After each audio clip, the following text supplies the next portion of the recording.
I came to art later in life. As a young student, I was told not to take art classes because I was too good at math and I should focus on math, or I should focus on my studies in politics, and there's no need to fill your electives with art. And it was really, I was made to feel that art was not for me. And so when I started doing it and realized there was a place for me as an artist, it was really empowering, and I am really excited to be able to bring that to my community, to say everyone is an artist, and if someone has told you you're not an artist, they are mistaken. And I can say that a lot, but it's not always easy to believe it in yourself. And so being able to be recognized as part of the Illinois Makers Program was such an honor, and it really solidified for me my place as an actual artist and an actual maker of fine textiles, that I'm not just hobbying. I'm creating something that is long-lasting and genuine, and that is such a good feeling to have the backing of the entire state to say you're doing something here that is real and you're good at it.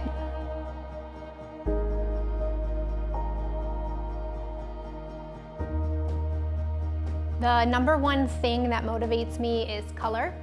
And so I typically will seek out a color palette that I really love. I will either see something out in the world and think that I have to make that into a work. Whatever gives me that fluttery feeling, I say that's it, that's what I have to do next. And from there I decide what makes sense in this color palette. Does this feel like something somebody wants to wear on their body? Does this feel like a shawl or a wrap or scarf? Does it feel like something that would really look amazing on somebody's farmhouse kitchen sink? Then maybe I'm gonna make it into a towel. So I start with the color, move on to what I think that color would look good as in real life, because I want all of my textiles to be used.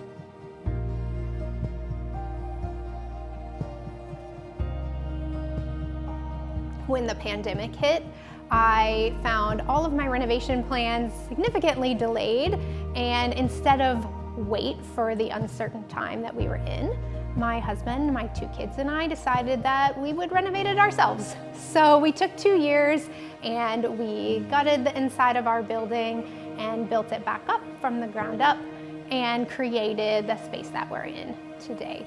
And during that time period, I met another artist, and we decided to go ahead and be co-resident artists of this space.